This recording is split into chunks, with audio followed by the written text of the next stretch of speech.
Orlando Collector Deviants, getting a nice shoulder rub from Roland. He's the man from Silverline Comics. What's How up, you everybody? doing today? I'm doing great. How about you?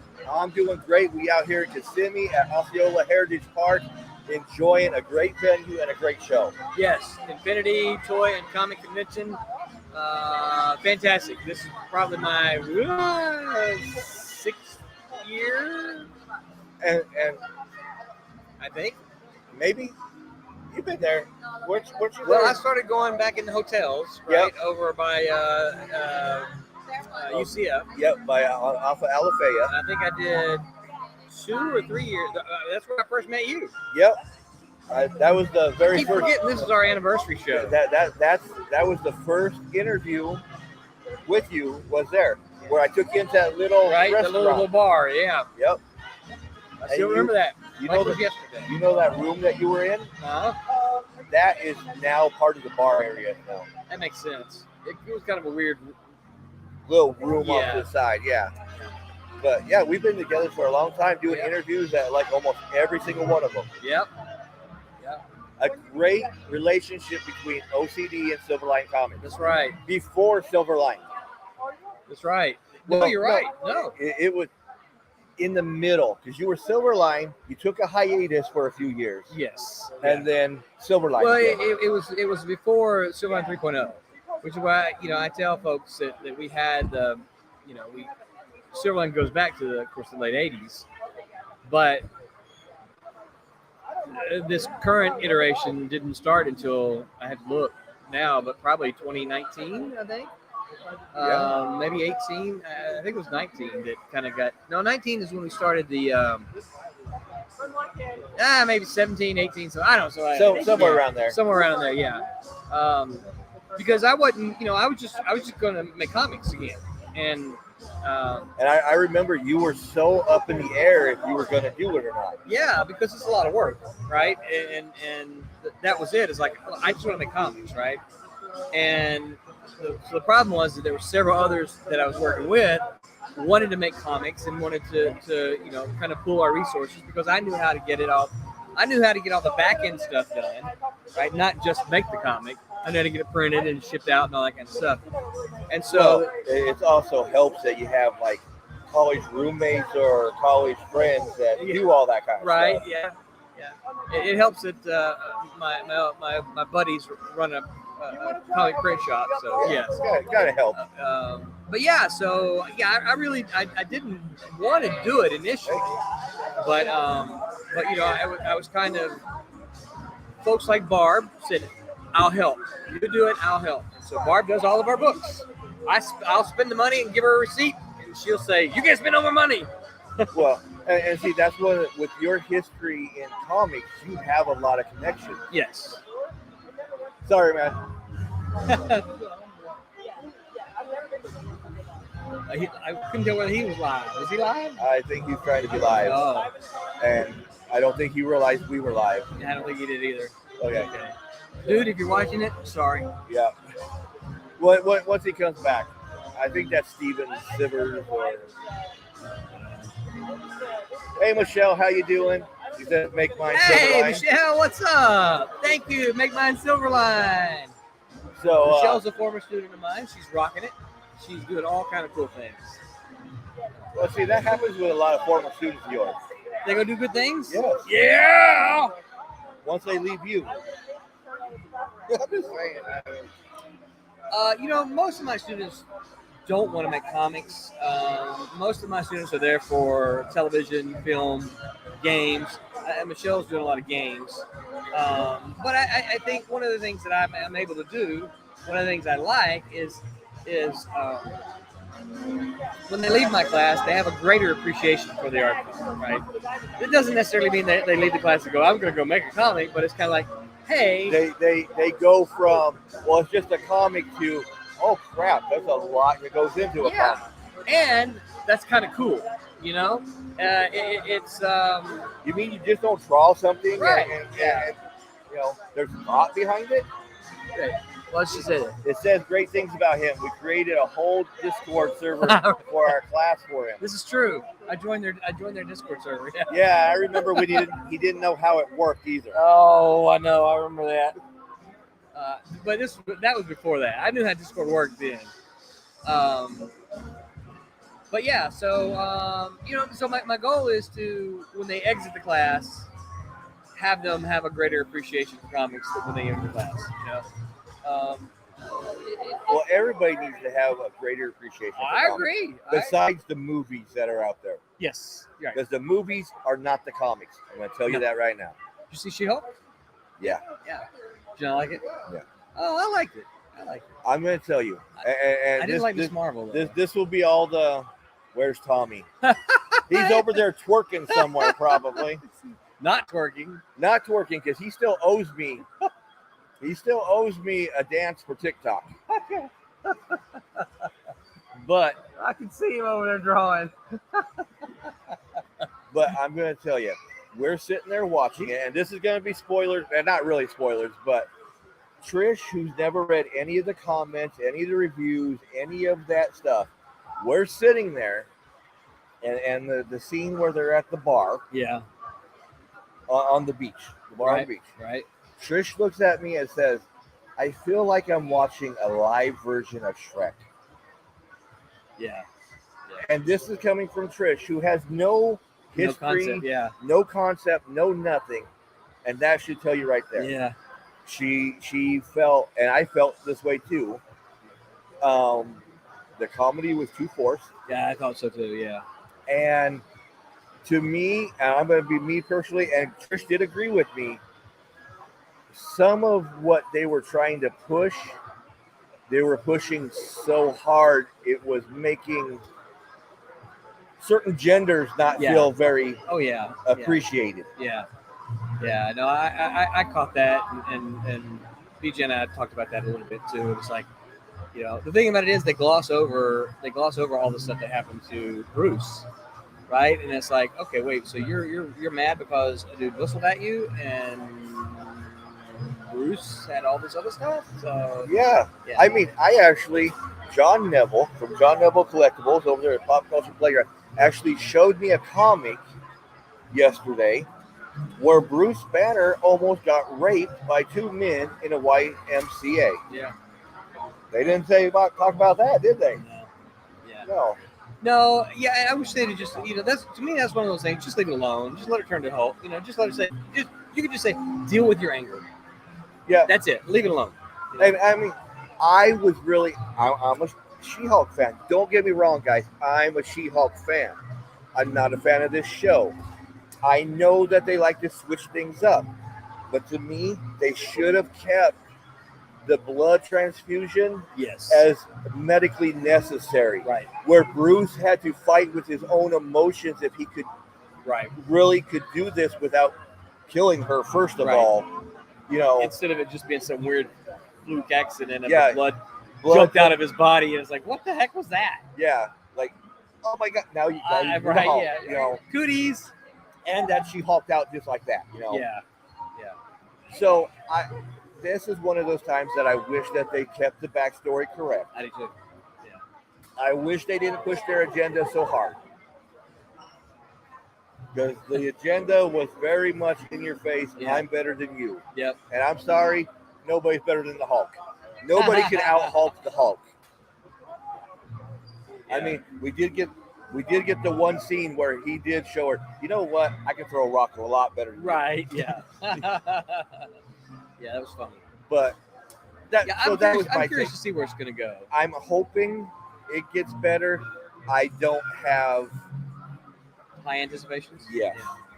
Well, I mean, so the last three shows, for me, I haven't watched any of the Groot stuff, which that kind of looks cute. But you have the Moon Knight, you have Miss Marvel. I couldn't finish Miss Marvel. It's I'm not saying it wasn't me. It's not my demographic. I couldn't finish it. And once I got past, it's Green Lantern. Yeah. Once I got past, it's not for my demographic. Right. And I sit there and I did watch it. I'm like, it does have a decent story. I think there were some nifty elements about it. I think 6 episodes to do an origin story is a little too much. Yeah. But see, I had similar complaints with Moon Knight. Okay. I've never even watched that See, one yet. I'm a big Moon Knight comic fan, and my problem with I can't remember 6 episodes. Like, we almost never see the dude in the costume. And that's what I heard. That's why one of the things. Come on, dude! I want to see Moon Knight. I don't want to see the psycho dude running around, which is part of the story. I get, and he needs to be there, but he doesn't need to be. I want to see Moon Knight. I want to see the guy in the costume. That's what you're tuning in to see. Yes. And I heard, because I'm one of those. A lot of times, I'll let all 6 episodes drop so I can watch. Right. Yeah. And I heard really nothing good about Moon Knight. And when I heard that you see him maybe a total of 15 minutes throughout 6 episodes, right. I'm like, then what's the point of me even watching? And then he flew. He like flies, like Superman flies. And I'm like, okay, no. So I really, really, really wanted to like Moon Knight. Again, because I like the comics so much. But there's just so much. Wow, that's a big comment. Agreed. I felt the same way about how they used Captain Marvel. She had no character growth in the movie. Everyone else had to learn how to be strong without their powers. Yes. Negatives, but she never did. Yeah. So I don't know. I think so. I have my personal kind of take on all the Marvel stuff is this, right? So. Oh no, I was gonna do it up so we could see your head. You were cut off. Get back over here. I was like, who was that? Well, it's a Silverline shirt. Yeah, well, I couldn't read it in here.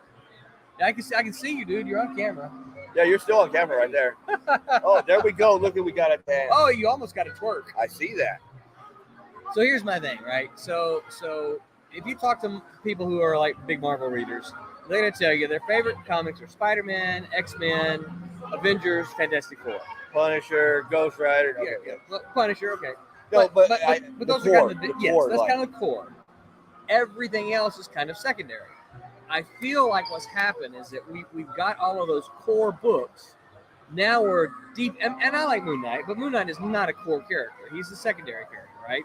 So we're deep into these secondary characters, and it's almost like Marvel just doesn't care what they do with these secondary characters. They worked to make these core characters so good, and they were, you know. And now it's kind of like, okay, well, no one knows who the Eternals are, so we don't care. Let's just screw it all up, right? No one knows who Miss Marvel is, so let's just screw it all up. We don't care. And it's like, no, why? Just treat those with the same respect and dignity that you did the core characters.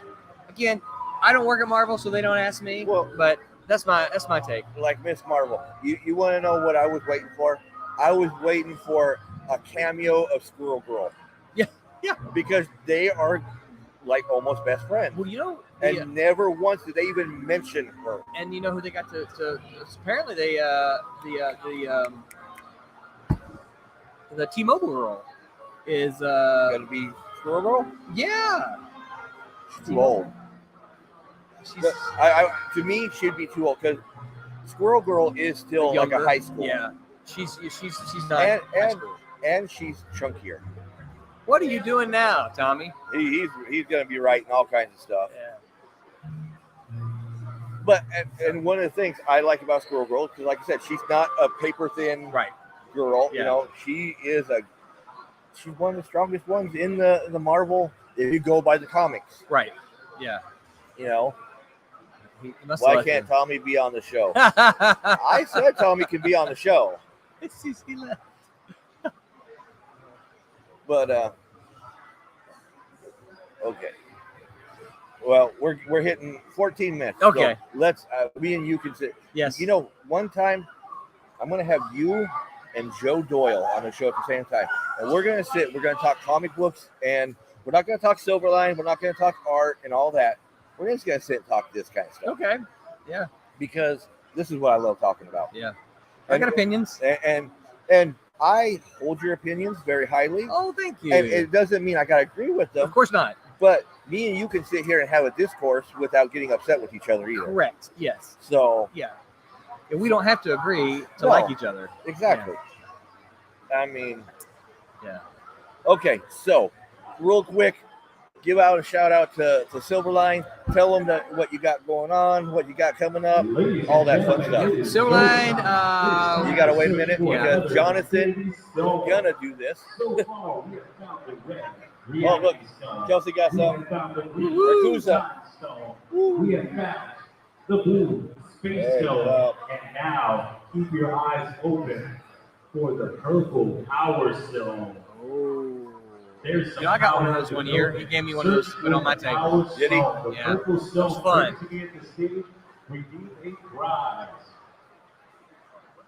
Okay, now go ahead.